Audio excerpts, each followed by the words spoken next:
আশা করি তোমরা সবাই খুব ভালো আছো। অন্যান্য দিনের মতো আবারও একটা রেসিপি নিয়ে চলে এসেছি। আজ আমি কাঁকরোলের রেসিপি বানাবো। এই বর্ষাতে এই সবজিটা ভীষণভাবে পাওয়া যায় বাজারে, তাই ভাবলাম এটা নিয়ে একটা রেসিপি বানাই। দেখো, তার জন্য আমি কাঁকরোলটা আগের থেকেই আমি পরিষ্কার করে কেটে রেখেছিলাম। আমি গোল গোলভাবে কেটেছি। এবার ওটা কড়াইয়ের মধ্যে অল্প পরিমাণ তেল দিয়ে আমি সবজিটা দিয়ে দিলাম। এবার ওর মধ্যে অল্প পরিমাণ লবণ ও হলুদ দিয়ে আমি ভেজে নেব। কাঁকরোলটা আমাদের শরীরের জন্য ভীষণ ভালো একটা সবজি। এতে ক্যালোরি ভীষণ কম থাকে, প্রচুর পরিমাণে এতে ফাইবার থাকে, আয়রনও থাকে প্রচুর। এটা ভীষণ ভালো শরীরের পক্ষে।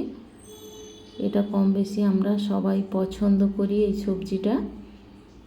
দেখো, এভাবে ঢাকা দিয়ে আমি আস্তে আস্তে এটা আমি ভেজে নেব। ঢাকা দিলে সবজিটা খুব সহজেই ভাজা হয়ে যায়। দেখো, আমি খুব বেশি লাল করে ভাজবো না, যেহেতু এটাকে আমি রেসিপি বানাবো, তাই আমি হালকাভাবে ভেজে আমি তুলে নিচ্ছি। কাঁকরোলটা তুলে এবার ওই কড়াইয়ের মধ্যে আবারও আমি কিছুটা পরিমাণ আমি তেল দিয়ে দিলাম। এবার ওই তেলের মধ্যে আগের থেকে কেটে রাখা পেঁয়াজ আমি দিয়ে দিলাম কিছুটা। একটা মাঝারি সাইজের পেঁয়াজ আমি নিয়েছিলাম। এবার পেঁয়াজটা দিয়ে আমি এবার ওর মধ্যে অল্প পরিমাণ লবণ দিয়ে দেব, যাতে পেঁয়াজটা ভালোভাবে গলে যায়। এবার পেঁয়াজটাকে আমি গোল্ডেন কালার করে ভেজে নেব। পেঁয়াজটা অনেকটাই ভাজা হয়ে গেছে। এবার ওর মধ্যে কিছুটা আদা ও রসুন আগের থেকে আমি বেটে রেখেছিলাম, ওটা দিয়ে দিলাম। তোমরা কে কে এভাবে বানিয়েছো কমেন্টে জানাবে। সবজিটা অনেক দিন থেকেই বাজারে এসছে। এবার ওর মধ্যে একে একে আমি হলুদ, ধনে, জিরে ও কিছুটা পরিমাণ লঙ্কা গুঁড়ো দিয়ে দিলাম। লঙ্কাটা যে যেমন তোমরা পছন্দ করো সেই অনুযায়ী দেবে। এবার ওর মধ্যে আমি কিছুটা আগের থেকে কেটে রাখা টমেটো দিয়ে দিলাম। যদি না এভাবে বানিয়ে থাকো, অবশ্যই এভাবে একবার বানিয়ে দেখবে, ভীষণ সুস্বাদু হয় এভাবে বানালে। এবারে দেখো, আমি কৌটোটা ধুয়ে আমি কিছুটা পরিমাণ জল দিয়ে দিলাম। আমি রেসিপিটা শুকনো শুকনোভাবেই তৈরি করব, তাই খুব বেশি জল দিলাম না। এখানেই যা জল দিলাম, আমি আর এই রান্নাটাতে জল ব্যবহার করব না। কিছুটা জলটা শুকিয়ে আসলে টমেটোগুলোও দেখো খুব সুন্দর সেদ্ধ হয়ে গেছে। এবার ভেজে রাখা কাঁকরোলটা আমি দিয়ে দেব। তার আগে আমি কিছুক্ষণ কষিয়ে নেব।